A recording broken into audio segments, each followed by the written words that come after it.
mayit bilan gaplashib ish qilaman yuvayotganimda. Mayit eshitadilar. To janoza o'qilguncha quloqlari eshitadi. Aynan qarang-da, shu o'zi musulmonchilikda farzandlar poklash kerak-da ota-onasini. Shunaqa joylar bor, Alloh asrasin, farzandlar kirmagan joylari bor. Pochchalari kirgan, kuyovlari kirgan. Bitta joyga borsam, bitta xotinda yonida turtib, teskari qara, yuvchi bilan ko'rishma, yuvchilar harom bo'ladi deydi. Haqiqiy ikkita narsa qattiq ko'z oldimda qolib ketgan. 16 yashar qiz yonib ketgan holatda, endi uni ham yuvish kerak baribir. Elektrichkadan tok o'tib, hamma yoq kuyib ketgan. Bu kuygandan keyin odamlar go'sht olovga tegizsangiz kuygan hid chiqadi-yu. Mana kalla kuydiramiz-yu, shunaqa hid chiqadi odamdan hattoki, go'sht pishib qoladi. Onamni ham o'zim yuvganman, ikkita jigarimni ham yuvganman.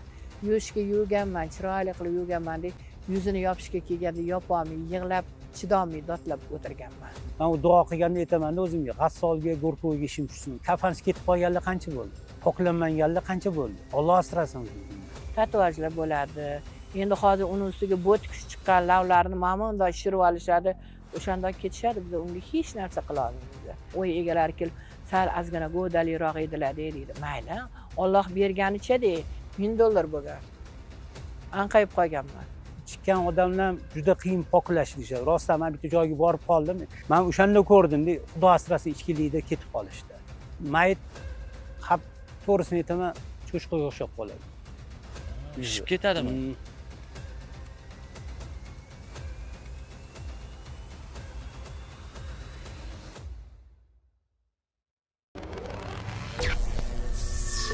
Prime ishonchli, sifatli va xavfsiz elektrotexnika mahsulotlari brendi. G'assollikka odamlarning bugungi kunda qiziqishi qanday? O'zi g'assollik Xudo tomonidan beriladimi yoki sizlar g'assollikni savob uchun qilasizlarmi? Appendis bo'lganman, hech ham tuzalmaganman. Men bunaqa narsalarga ishonmas edim. O'sha 4 marta ochishgan appendistimni. Hech narsa yo'q, bitmaydi. Hech narsa yo'q, bitmaydi. Keyin bir adres berganda, shu adresga borganmiz. Borsa o'zi dam solganlarning nima bo'lgan sizga deganlar. Mana shunaqa bitmayapti deb shunaqa desam, 7 marta keling dam solib o'qib qo'yaman deganlar. Ha, xo'p deganman. Shu bilan keyin onam bilan borsam, unda onamga qaraganlar, siz uzoqroqda o'tiring deganlar. Onam uzoqroqda, bu kim bo'ladi degan. Onamlar nima ish qiladilar? G'assollar desam, shu onangizni kasbi tayyor bo'lib turibdi-yu sizga. Shu narsani, bu kasb deyilmaydi o'zi. Shu narsani bo'yningizga olsangiz tuzalasiz deganlar. Jinnimi bu xotin meni endi yo'g'chi bo'lgan deyaptimi deb o'zimcha yosh bo'lganman, 30 yoshlarda meni shunaqa deb aytdi deb jahl bilan chiqib ham ketganman. Undan keyin qarasam, bo'lmaydigan. 7 marta emas, 5 marta borganman. 5 marta borgandan keyin appendistim o'zidan o'zi bitib qolgan. Mana Alloh qanaqa mo'jizalari bor. O'zidan o'zi bitgandek, keyin men aytdim, "Pisabillah, olaman, shu ishni qilaman. Agar shuni orqasida endi 3 ta farzandim bor, yosh. Endi shu ishni qilsam, tuzalsam, menga eng kerakligi shu" deb, undan keyin onamlar menga fataha berganlar. Men shu yo'lda mana shuncha yildan beri rahmatli onamlar o'tib ketdilar. Mana mendan katta opam mana shu yo'lda ketganmiz.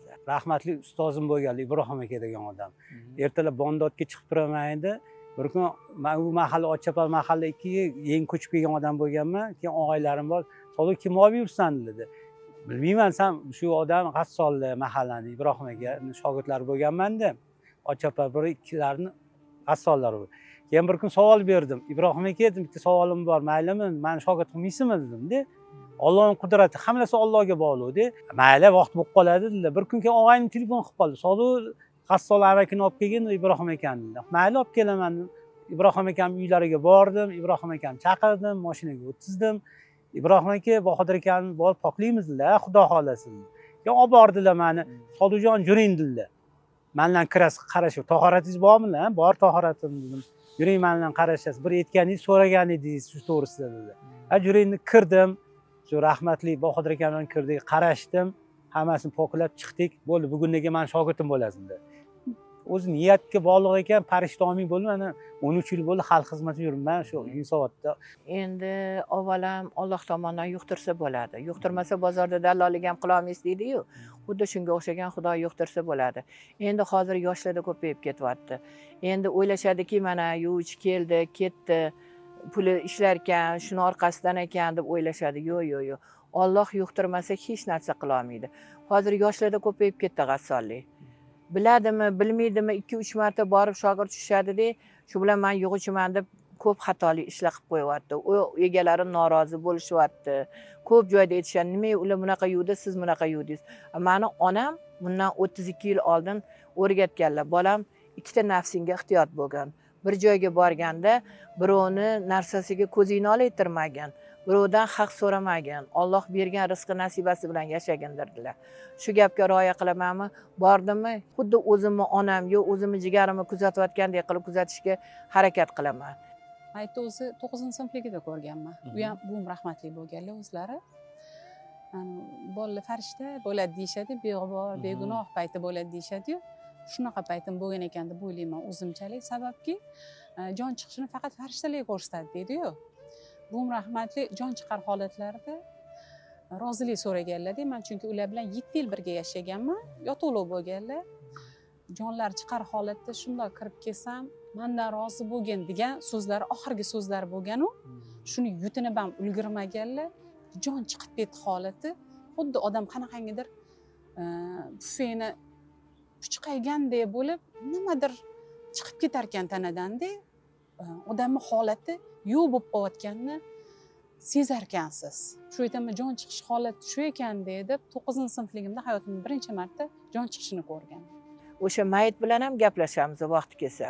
Xolajon, shunaqa chiroyli ketyapsiz, Allohning huzuriga oppoq paxtadek, farishtadek bo'lib ketyapsiz.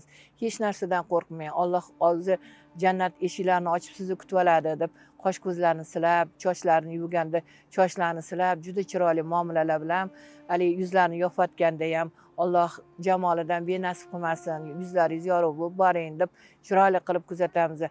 Uni hozirgi yoshlar unaqa emas. 2 chelik suv bilan yuvib tap qiladi. 1 soatda yuvib chiqib ketadiganlar bor ekan, yuvib kafalab chiqib ketadiganlar. 45 minutda chiqib ketdilar. Qanaqa nima qildilar bilmaymiz deb.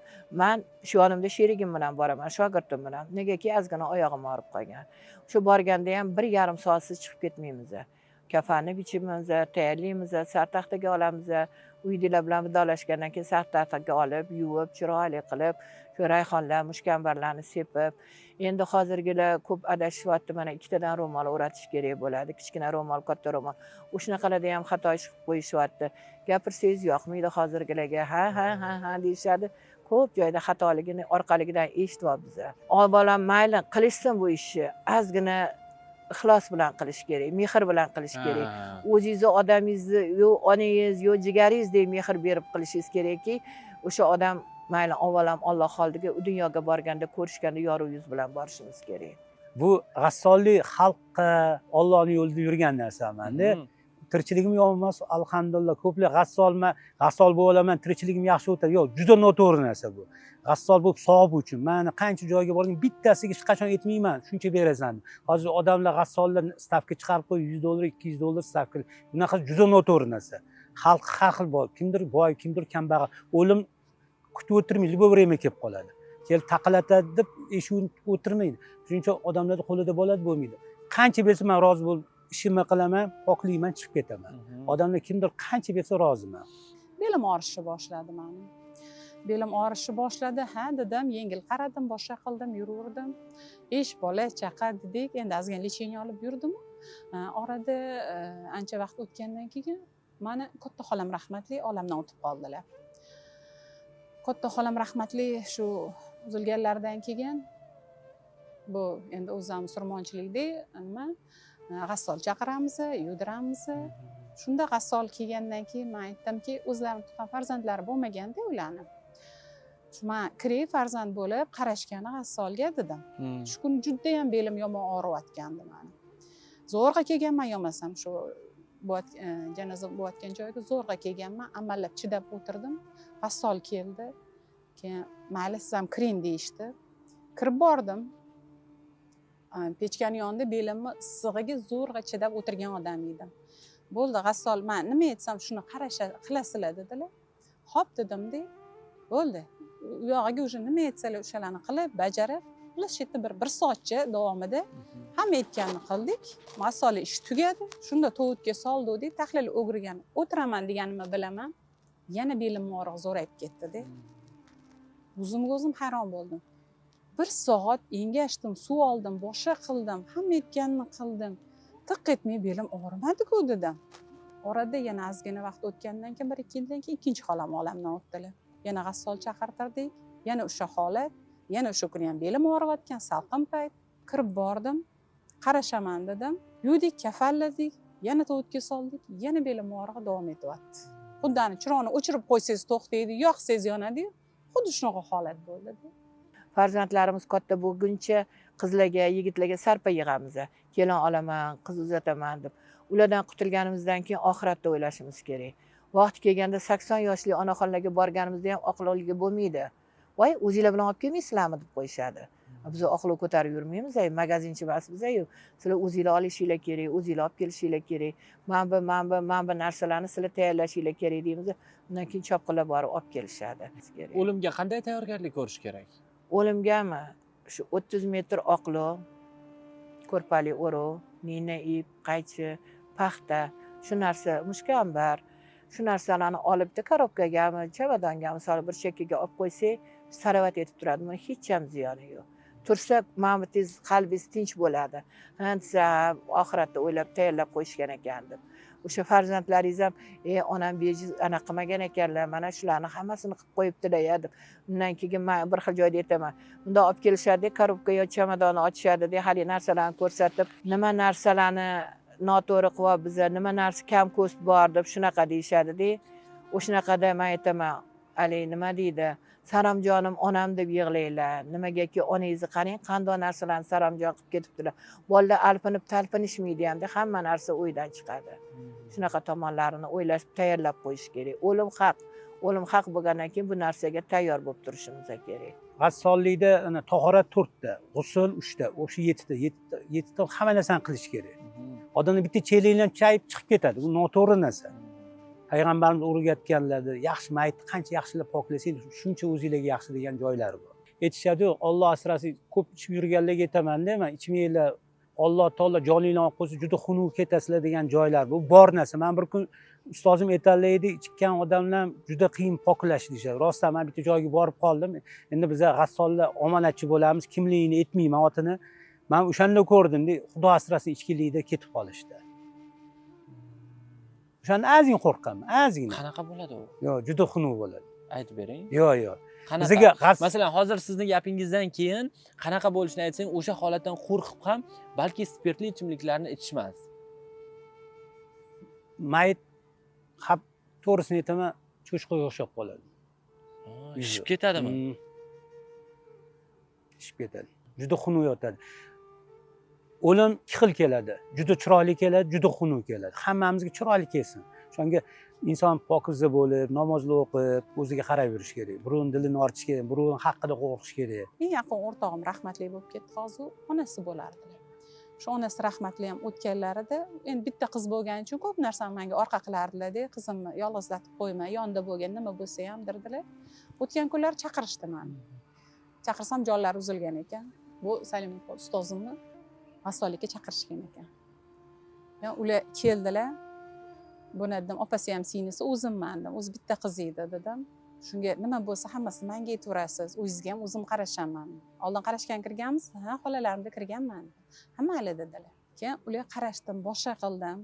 Meni belim og'rig'ishi o'zidan o'zi to'xtab qolavermasdi. Yo, albatta ukol qilishim kerak, dori ichishim kerak, bir narsa qilishim kerak edi. Aynan shu holatlarda o'zidan o'zi og'riq yo'q bo'ladi. Mana shu opog'im rahmatli o'lganlarda ham xuddi shu narsa yana takrorlandi. Keyin bularga aytdim. Bilasizmi, bu narsani men 3-marta o'sha hayotimda shu narsani o'zim kuzatdim dedim. Bu yilda bo'layotgan narsa emas, yillar oralig'ida bo'layotgan narsa, shu narsa takrorlanyapti dedim. Aytdilar, ha, siz qachondir shu ishni qilishingiz kerak ekan dedilar. Oradan keyin shu o'rtog'im rahmatlining o'zi o'tib qoldi 3 yildan keyin. Yana shu ustozim Salimpani chaqirdik. Yana o'zlari keldilar. Yana qarashdan boshqa qildim-da, yana yengillik. Nima qilish kerak desam, Alloh sizga belgi bildiryaptilar dedilar. Shu ishni siz qilishingiz kerak dedilar. Buni hamma ham qilib olmaydi-ku, kimlardir shu sizni yordamingizga muhtoj kunlar bo'ladi. Shunda dedilar, sizni chaqirishadi dedilar. Mayli, men misol uchun bu narsaga pul uchun boshqa narsa, agar shu odamlarning duosi bilan men kasalim tuzaladigan bo'lsa, fisabilillah. Mayli, men sizni vaqt kelganda chaqiraman dedilar. Shu sabab bo'lib qoldi. Shundan keyin bir qanchadir vaqt o'tgandan keyin bir chaqirdilar, bordik. birinchi mayitga borganim hech esimdan ketmaydi. Yosh katta ayol edilar. Xuddi har kuni qilib yurgan ishimdek, kiring dedilar, suv quyas boshqa nima etsalar, xuddi har kuni qilib yurgan ishimdek qilib ketdim. Yo'q, qo'rqishga qo'rqmaganman. Faqatgina bir qiz yonib ketgan. Shunda sal seskanganman, o'zimni yig'ishtirib olganman. Kimdir shu ishni qilish kerak deb. Bular konkursga borishayotgan paytligida Samarqandga ketayotganda mashinada avariya bo'lishgan. Bitta yigit bilan qiz oldida bo'lishgan, bitta qiz orqada bo'lgan. Orqadagini bilishmaganda oldidagini qutqarib olishganda, Nexia mashina yonib ketganda oldidagi shofer bilan qizni qutqarib olishgan. Ular hushsiz bo'lganda bilishmagan orqada qiz borligini. Mashina yonib bo'lgandan keyin pojarnilar o'chilgan kelib qarasa orqada hali qiz yonib kosov bo'lib yotibdi. Endi yuvishimiz kerak. Olib kelishgan o'yga doktorlardan hammasidan qog'ozini qilib olib kelishgan. Ona ham kirmagan, buvi ham kirmagan, boshqa qarindoshlari umuman podyezddan tepaga chiqishmagan. To'g'ri, sal qiyinroq bo'ladi, qora kuyalari chiqib, masalan bo'ladi. Haligilarda suv quyib, yaxshilab yuvib, duolarni o'qib, chiroyli qilib, ana qilib o'rab bo'lgandan keyin egasiga topshirib chiqib ketganman. 1-2 kun sal o'zim ana qilib yurganman-da, keyin har bir mayitga borib kelganingizdan keyin insonni yuk bo'ladi deyishadi, nazar bo'ladi, har xil odamlar anaqasi bo'ladi. Kelib, g'usul qilib, o'zimizni poklab olganimizdan keyin o'qiladigan duolarimiz bor. O'shani bitta idishcha suv qo'yib qo'yiladi deb meni ustozim shuni o'rgatganlar. Suv qo'yib 3 ta surani o'qib, undan keyin o'zingizga dam solib, hali suvni ichib, yengil bo'lib ketaman. Oldin misol, Alloh kechirsin, o'sha g'assollikda oldin to'g'ri ichib yuramaydi, sigaret chekamaydi, yomon ozgina yomon ishlarim bo'ladi edi. O'shanda keyin oxiri shu g'assollik boshlanganini tushundim. Bir kun men kelaman shu Alloh yoniga boraman, shu men mayitni o'rniga tushaman o'zimga o'zim savol berishni boshladim-da. Keyin shunaqa bir kun Oqtepa, Yunusobod Oqtepasi bor. O'sha yerda Abdusamad degan ukamiz bor. Bir kun Abdusamad dedim, bir go'r ko'ylasa, erkaklarning go'rini ko'ylasang, bir meni chaqirgin, bir yotib ko'ray dedim, o'zimda ko'ray nimaligini buni. Inson qanaqa mayitni ko'raman, qanaqa yotishini, mayit u yoqda nima bo'ladi, nima chust qiladi, mayliman dedim. Bordim bir kun. Bir kun bordim, "Aka, tahoratingiz bormi?" Tahoratli qilib bordim go'rko dedim.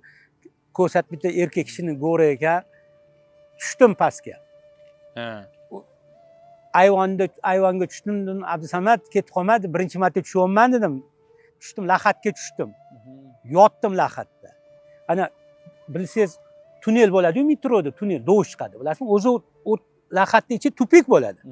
Shunaqa dovush chiqadi, tunnelga o'xshagan dovush chiqadi ekan. Men o'shanda hayron bo'lib 5 minutcha yotdim-da, ko'p narsani ko'zim yonimda kelib ketdi. Qilgan ishlarim, qilgan gunohlarim, kimdir dilini bilib kimdir dilini ortib qo'ygan bo'lishi mumkinmi, kimdir yolg'on gapirgan bo'lishi mumkinmi? Hayotda bandachiligimiz xato ko'p qilganmiz. O'shan Allohdan kechirim so'rab yotdim-da, tushganda biladigan odam nimaligini oxiratda. Shuning uchun ko'plab aytishadi-yu, go'rga, mozorga borgin, lahatni ichib yotib ko'rgin, oxiratni sezasan degan. Bu bor narsa ekan. Qo'rqqan holat deyolmayman-u, unaqa qo'rqqan holatlarim bo'lmagan. Chunki bu narsani bo'ynimga olganda, hisobillah, Allohga tavakkal qilib olganman bu narsani shu ish qilish uchun. Haqiqiy ikkita narsa qattiq ko'z oldimda qolib ketgan. 16 yashar qiz yonib ketgan holatda, endi uni ham yuvish kerak baribir. Kuyib ketgan. Mana elektrichkadan tok o'tib, hamma yoq kuyib ketgan. Bu kuygandan keyin odamdan go'sht olovga tegsangiz kuygan hid chiqadi-yu. Mana kalla kuydiramiz-ku, shunaqa hid chiqadi odamdan hattoki, go'sht pishib qoladi. 16 yashar qiz deysiz, men hozir bir maktabdan kelayotgan qiz ekanda-yu, popka ko'tarib yurgan kichkina qiz ko'z oldimga keldi-da. Men olib kelishdi, shunda mayitni ochishdi, sartaxtaga olganimni bilaman. Sartaxtaga yetilibdi degan narsani shetda ko'rdim-da. Hali qiz katta qiz bo'lib, sartaxta bilan bitta bo'lib, ana eng kelinni tayyorlaysiz-ku. Jisman tayyor bo'lganda yetilgan qiz. Shu sartaxta bilan bitta bo'lib, sartaxtaga yetilibdi degan shunda ko'rib, uni holatini ko'rib, o'zim zo'rg'a chidab turdim. Shu pishib qolgan bola. Endi astag'firulloh, hammamizdan farzandlarimiz bor, hech kimga ko'rsatmasam, amallab chidab shetda yuvib kafalla bo'ldik, lekin shu xonadondan chiqib ulgurmadim, chidolmadim u yog'iga. Ustozim aytibdi, "Uysiz bo'lsang" deyaptilar. Lekin haligacha ham eslasam, mana ichimga titroq keladi. Pishib qolgan odamda. Astag'firulloh. Alloh asrasin. Har bandani chiroyli holatda oson bo'ladi. shu narsa ko'z oldimda qolib ketdi. O'sha yerda уже yig'lab chiqib ketyapman hali joyda. Chidolmayapman. Endi bu ayni to'y qilaman deb turibdi ota-onasi. Shuni 1-2 yilda to'y qilaman, rohatini ko'raman deb turganda pishib qolgan bolasini qabrga qo'yibdi. Endi avariya bo'lganlarni so'rashadi, voy, yomon bo'lib ketibdimi? Unda men aytdim, oppoq paxtadek yotibdilar. Morgda ularni chiroyli qilib et-betlari shilingan, kesilgan bo'lsa tikib to'g'irlab berishgan ekan. Hamma yo'lari joyida, hech bir anaqa joylari yo'q deyman-da, o'zimni qalbimdan ham chiqarib yuboraman shu narsani. Yo'q, uzilib ketmaydi. Uni uzilganlarni o'sha avariya bo'lgan joyda, masalan, uzilib, et-betlari ochilib ketgan bo'lsa, uni skoriy keladi, morgga olib boradi. Morgdagi doktorlarimizga ham rahmat, ular hammasini tikib, chiroyli qilib, odam qiyofasida chiroyli qilib berishadi. Keyin bizni to'g'ri olib qo'yganda suyaklari shaqir-shuqur qilib ana qiladi-yu, ammo hech qati ochilib ham ketmaydi. O'sha tikib chiroyli ana qilib bergandan keyin biz u yog'ini davom ettirib yuvib kafanlab beramiz.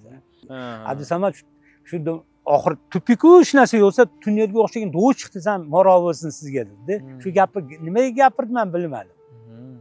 Tunnel do'sh, metroga tushasiz, shamol keladi. Bilasizmi, shu shamol o'zi o'tna oxir nimasi bor, tupiki borda, shamol kelib o'tyapti-da. O'sha biz omonatchi bo'lamiz, nima g'assolga kirganda savol biz yonida o'g'limni, jiyanimni kirib aytamiz. Bu yerda nima bo'lsa, faqat yaxshi gaplarni gapiramiz. Yomonlikni olib chiqmaymiz. Haq qorayib ketadi maytlar. Chiroyli yotadi. Boya siz aytgan savolingiz bor narsa bu. Men ko'p ko'rganman unaqa narsalarni. Bir joyda bir yigit bilan bir qiz bitta xonada, fohishali xonada o'tirishganda eri kelib qoladi. Eri keladi-da, xotinni ham anaqani ham so'yib pichoqlab tashlaydi. O'sha o'ynashni ham. Pichoqlab tashlagandan keyin endi mana bu yerda ikkita oila xonavayron bo'ldi. Bitta ayol beva qoldi. Bu yigitni olib borib qamab qo'yishgan. Buni endi pichoqlagandan keyin morgga olib borishadi. Morgga olib borgandan keyin endi morgda yuvib beringlarmi, yo yuvuvchi yuvadimi deyishdi. Keyin menga savol berishdi. Yuvib berasizmi? Nima bo'ldi deb shunaqa desam, mana shunaqa. Yo'q, morg yuversin dedim. Men unaqa narsalarga qo'limni ham urmayman. Men uchun harom hisoblanadi dedim. O'shandan keyin endi morgda qanaqa yuvadi? Shlankada muzdekkina suv bilan yuvib, bizani urf odatimizga anaqa emas-ku, endi bilganicha o'tda ham yuvib berishadi, ammo musulmoncha qilib anaqaligiga 100% ishonmayman ularni. Shuning uchun men o'shanaqalarga borganimda qo'limni ham urgim kelmaydi. So'rayman, nima qazo qildilar deyman. Agar o'z ajali bilan mayli avariya bo'lsin, yonib ketsin, boshqa bo'lsin, mana bunaqa fohishalik qilgandan keyin uncha-muncha odam qo'lini urgisi kelmaydi unaqalarga. O'shanda men bormaganman. Qolgan hech kimga, yonib ketganga ham, suvga cho'kib ketganga ham, pichoqlab ketgan, boshqaga ham borganman, faqat o'sha joyga bormaganman. Endi Xudodan kechirim so'raganman. Alloh, o'zing kechir, ko'rib turibsan. Odamni ko'ngli tortmaydigan darajada ish bo'lgandan keyin uni yug'uvchilar ham uncha-muncha yug'isi kelmaydi. Biz ham xohlaymiz, ulug' sifat, hali o'z ajali bilan chiroyli olamdan o'tgan odamni borib maza qilib yuvib, duolar qilib, haligilar bilan gaplashib etdim-ku, mayit bilan gaplashib ish qilaman yuvayotganimda. Mayit eshitadilar. To janoza o'qilguncha quloqlari eshitadi. O'shaning uchun yuvayotganingizda duolar o'qib, undan keyin yaxshi gaplarni gapirsangizchi, shular ham qanaqadir bir boshqacha bo'lib ketishadi deb o'ylayman. Yana bitta holat bo'ldi. Ular qo'shnimizda chaqaloq o'lgan. 3 oylik chaqaloq o'lgan. Shu chaqaloqni tirikka o'xshaydi. Tirikka o'xshaydi. Yosh bola kasal bo'lsa ham so'lib, yuzlari so'ljirab, anaqa qilib qoladi-ku. Oddiy ismaslar ham so'ljirab qoladi. Bu bola shundoq yotibdi, yuzli do'mbo, chiroyli, shirin. 3 oylik bola 1 yashar bolaga o'xshaydi ko'rsangiz. Hozir turib gaplashib ketadiganga o'xshaydi. Yuzli tirsillab turibdi. Shunaqa shirin qiz. Endi hayotni boshlaydigan paytida mana Alloh o'lchab bergan umri bor, rizqi bor. Bu biz uni buncha yashash kerak edi deyishimiz bu noto'g'ri narsa. Allohga isyon bo'ladi. Lekin hali ko'z oldidagi narsani, Alloh mo'jizasini, hattoki jon uzilgandan keyin ham uni holatini o'zgartirib qo'yishni ko'rishingizni o'zi Alloh mo'jizasini sizni ko'zingizga ko'rsatib qo'ygan ekan. U atrofingizdagilar ko'rinmasligi mumkin ekan. Lekin sizga Alloh shuni ko'rsatib qo'yar ekanda ibrat ko'zi bilan. Bu dunyoda o'zi har bitta narsa ibrat. Ana qarangda, shu o'zi musulmonchilikda farzandlar poklash kerak edi ota-onasini. Biz Toshkentda ko'pchilik bilmayman qo'rqadimi, g'assoldan chaqirishadi. Shunaqa joylar bor. Men borgan joylarimda bolalarni o'zi aka tushuntirib turing, yo'lini biz o'zimiz poklaymiz degan joylar bo'lgan. Faqat tushuntirgan, bunaqa ish qilasan, bunaqa bitta nozik joyi qilib berganman, qolganini o'zi qilgan bolalar. Shunaqa joylar borgan. Shunaqa joylar bor, Alloh asrasin, farzandlar kirmagan joylari bor. Pochchalari kirgan, kuyovlar kirgan. Alloh asrasin unaqa. Men o'ylashim hammasi Allohdan. Bu tirikchilik emas. Men shunaqa deb o'ylayman. Endi hozir zamon nimasiga bilmayman, ko'plar assollar yaxshi pul topadi. Yo'q. Unaqa emas. Unaqa emas. G'assollar boy bo'lmaydimi? Yo'q, bo'lmaydi boy. Men bekorchi emas, men kosibman. Shu diabetlarga, sahrlarga oyoq kiyim ishlab chiqaruvchi ustaman o'zi. Men tirikchiligim shunda, oyoq kiyim. 33 yil bo'ldi shu ish qilaman men. Oyoq kiyim, bolalarim shu ish qiladi. Shu orqali xalq tanilgan odamman. Bugun g'assollar o'zlariga narx qo'yib olishgan. Bor. Bor narx qo'yganlar. Narx qo'yganlar bor. Endi men ham eshitaman, o'zim ham eshitib, qizlarga ham aytaman. Nafsinglarni tiyinglar, bu joyda juda katta bizda sinov bo'ladi. Kelishib, aniqcha bularni puli ko'p, aytavering, qancha berishsin deyishadi. Men aytaman, avvalam Alloh yo'liga qilgan xizmatimizni. Bersanglar bitta, bermasanglar mingta rahmat deyman-da, indamay chiqib ketaman, ketimizdan ataganini beradi. Hech qachon menimcha bergin. Chulchitlarga ham boramiz, ana o'ris patroq, o'zbeklar bo'ladi. Ana qara, o'shanaqalarga ham boramiz. Biz hech o'luv ko'rmaganmiz, tushunmaymiz. Yo'q, bu himmatinglar deyman. O'zingiz sharoitingizga qarang, kuchingiz qanchaga yetsa shuncha bering. Yana bitta narsani so'ramoqchi edimda. Bugun o'zingizni eng hayratga solgan g'assolning narxi qancha bo'lgan? $1000 bo'lgan. Anqayib qolganman. $1000 yudirdik desa nima deyman? $1000 berdik Covid paytida. O'sha morgga borib, Toshmaydi morgda bo'lgan narsa. Toshmayga olib borishgan yuvuvchini $1000 ga yudirgan. Anaqalar ham, hali marosim mashinalari ham o'sha paytda mana shunaqa bo'lgan. Nimagaki hamma o'zidan olib qochgan. Meni ham bolalarim bor, nevaralarim bor. Masalan, o'sha $1000 emas, $2000 beraman desam men bormayman. Nimagaki ertaga o'zimga yo'qib, oilamizni xallasam nima bo'ladi? Oddiy paytga bo'lsa indamaydi farzandlarim. Covid paytda aytgan, eshikni svarka qilib qo'yaman degan. Avvalambor uyqudan turganimizda, tongda ko'zimizni ochganimizda har doim Allohga shukronamiz aytishimiz kerak. Ulug' holatimizdan bizani tiriltirdi. Alhamdulillah. Vaholanki inson bo'lib yaralanimizni Allohga shukrida yashashimiz kerak. Tug'ilmoq bor, o'lmoq bor. Shu o'ladigan holatimizda avvalambor Alloh hammamizdan oxiratimizdan, xotimamizdan chiroyli qilsin. Mana shu savolingizga to'g'ri savol berdingiz, hamma har xil holatda o'tadi. Endi biz ham farishtamiz emasmiz, insonmiz. Kimdir 2 chelak suv bilan yuviladi, kimdir 5 chelak bilan suv bilan yuviladi. Avvalambor shu oxirat kunida avvalambor o'ziga sharmanda qilib qo'ymasin, o'zini rizoligida joni olingan insonlar chiroyli holatda ko'rinadi hammaga. Yuvib, kafaliga soladigan paytimizda qarang, onangiz qanaqa nurli farishtalik ketyaptilar. Farzandlarim bundoq qarashadi, "Voy, jannatiy bo'lib ketdingiz, ona." Hijob qilib o'rantirib, yuzlarini o'rab qo'yamiz-ku, xuddi hur qizlardek bo'lib chiroyli bo'lib yotishadi.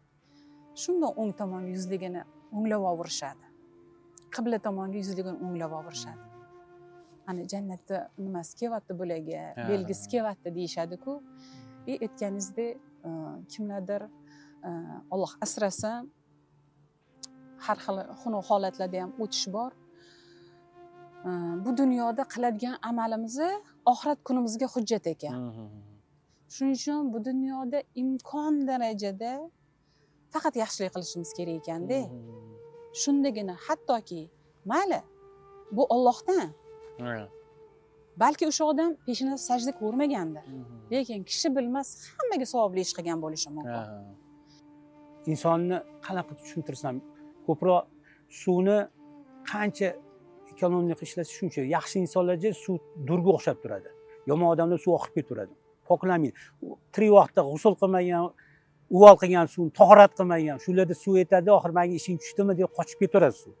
Juda ko'p. Bitta 2 chelak yetagan 4 ta 5 ta chelak yetadi. Keyin yaxshilab poklash kerak. O'luvda misol operatsiyadan keyin bo'lar, qon chiqarish kerak, najosat chiqish kerak emas. Shularni yaxshilab poklash kerak. Marosim mashina chiqqan. marosim mashina, masalan mana Gorko o'z ishini qilish kerak. Marosim mashina sho'pirlar o'z ishini qilish kerak. Yuvuvchi o'z ishini qilish kerak. Domla o'z ishini qilish kerak. Yo'q, hozir marosim mashinalar o'ziga yug'uvchi olib olishgan. Endi qabristonga borib, anaqa qilib, mana shunaqa janoza deysiz, biza komplekt biza. Gorko, yug'uvchi, mashina, yana nima hokazolar komplekt. Biza shunaqa biza. Biza palonchiga aytuvdik deb shunaqa desa, voy qudam yug'uvchi olib kelib qo'yibdi deyiladi, yana o'rgatib yuborishadi. U odamlar keladi deb bizaga aytishadi, uzr bizaga mana shunaqa deyishdi, marosim mashinada bor ekan deb to'g'risini aytadiganlar bor. Aytishadi, men aytaman, voy karvon ko'p rizqi boshqa, qaytanga o'sha yoshlar borsin, o'rganishsin, yaxshi bo'ladi, savob bo'ladi deyman. Gorko bilan yug'uvchini hech qachon boyini ko'rmaysiz. Alloh o'zi rizq nasibasini-chi bittaga beradi deb mingtaga chochadi. Birovlarni borib yuvib, kafallab kelish oson narsa. Jigaringizni, onangizni yuvish juda ham qiyin narsa. Onamni ham o'zim yuvganman, ikkita jigarimni ham yuvganman. Yuvishga yuvganman, chiroyli qilib yuvganman deb yuzini yopishga kelganda yopolmay, yig'lab, chidolmay dodlab o'tirganman. O'sha joylari qiyin narsa. Qiyin bo'lar ekan. Onangizni, jigarlaringizni kuzatish juda qiyin narsa ekan. Bir xil dod deb dodlasa, o'zimni ichlarim o'pirilib ketadi. O'zimda ham shu narsa bo'lgan, boshimdan o'tgan. Mana yana bitta savolim bor. Tatuirovka urib olgan erkaklar bo'ladi-da. Uni ketkazishning imkoni yo'q. Bu erkaklar qanday tozalanadi? Faqat suv bilan poklaymiz, boshqa iloji yo'q ularni. Faqat suv. Alloh biluvchi, men hech narsani bilmayman to'g'risi. Alloh kechiruvchi, Alloh kechiradi bularni. Birovni haqqida xalq odamni qo'rqsin, birovni haqqi qo'ymaydi bu dunyoda.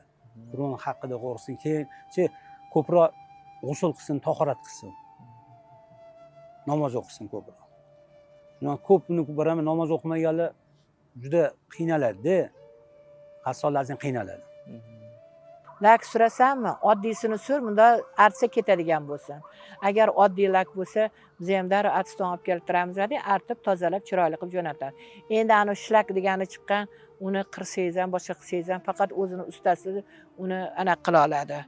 Chiqarib ola oladi laklarini, tirnoqlarini. Qila olmaganingizdan keyin shunday ketishadi.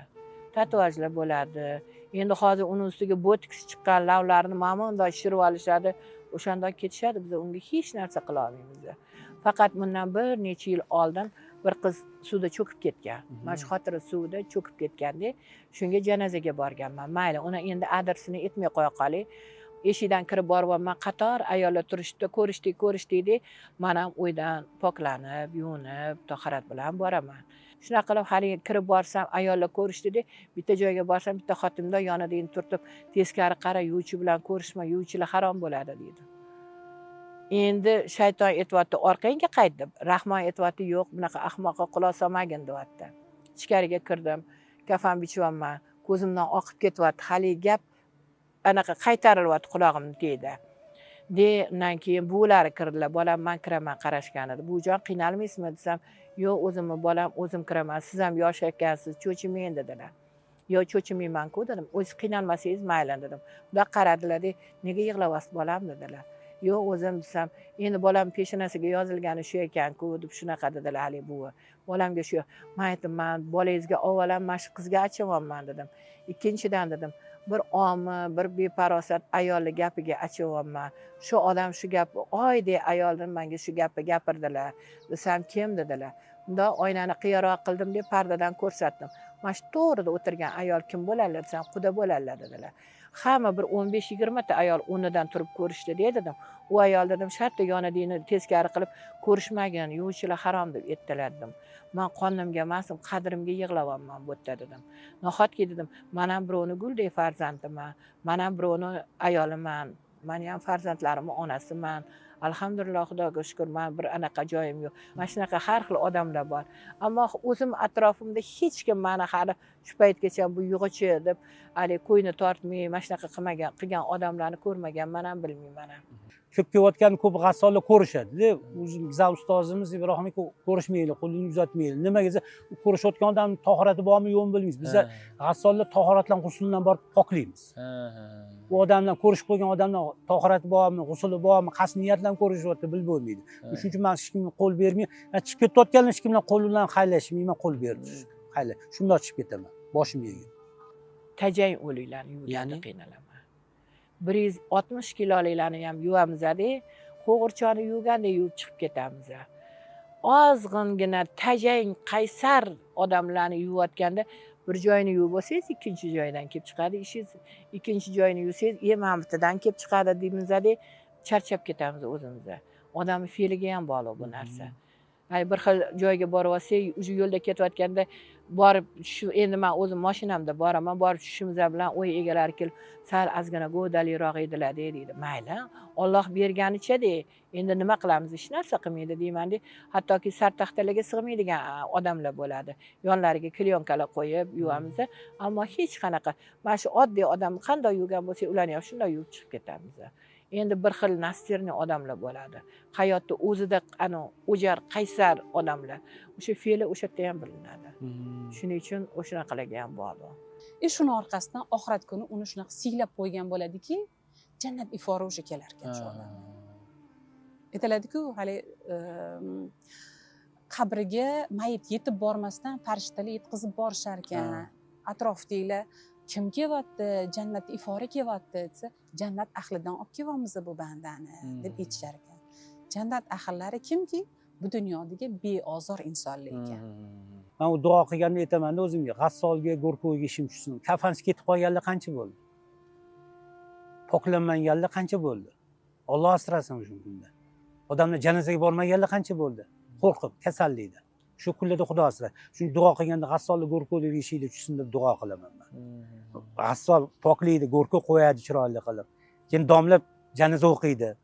Kasbingizdan kelib shunday gap gapiringki, o'sha gap umuman butun umr yodimda qolsin. Men bu yerda asosan oxirgi gapim ayollarga gapiradigan gapim. Ayol kishi o'ziga qarab yurgani yaxshi ekan. Har qanaqa tomondan o'zini poklab, o'ziga qarab yursa, oxiratda ham har holda yuzi yorug' bo'lib boradi. O'shalik boyagi gapim yana o'sha tatuaj, o'sha bo'yanish, o'sha narsalardan tashqari yana ayollarning o'zini ishlari bo'ladi. O'shanaqalarga e'tibor bilan qarash kerak. Ozgina e'tibor bilan qarasa, har holda yuzi yorug' bo'ladi. O'lim haq qachon nima bo'lishini bilmagandan keyin shu narsaga doim tayyor turishimiz kerak. U boy bo'ling, kambag'al bo'ling, uni aloqasi yo'q. U har kim ibodatni o'zi uchun qiladi. Hammasi o'zi uchun. Alloh faqat dilozorlikni kechirmas ekan. Qolgan hamma narsa Alloh nazdida o'zi kechirsin. Xalqimga, yurtimizga nima deymiz? Ibodatda bo'linglar, birovning haqida qo'rqinglar. Ota-onalarga yomon gapirmasin yoshlarimiz, hurmat qilsin ota-onasini. Ota-ona o'tib ketgandan keyin ota-onani o'zimiz ota-onamizni berib qo'yib o'tib ketishgandan keyin qadriga boramiz ekanda, ungacha bormas ekanmiz. Bu nima, bu dunyo nima qilsa o'sha qaytadi ekanda. Yoshlarga shu savol, ota-onanglarni hurmat qilinglar. Bugun sizlar ortvorsizlarmi dilinglar, ertaga sizlar farzandinglar sizlarni dilinglar oldi.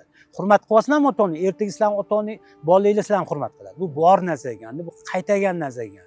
Qadrli kuzatuvchilar, aziz do'stlar, demak, bugungi intervyularimiz, fikrlar sizning hayotingizga qaysidir ma'noda foydali bo'lgan bo'lsa, biz bundan juda xursandmiz va bizni faoliyatimizni qo'llab-quvvatlash uchun like bosib, izoh yozib, kanalimizga obuna bo'lishni unutmang. Biz esa hayotingizdagi har bir holatni ko'rgan jihatlaringizni e'tiboringizga havola qilishda davom etamiz.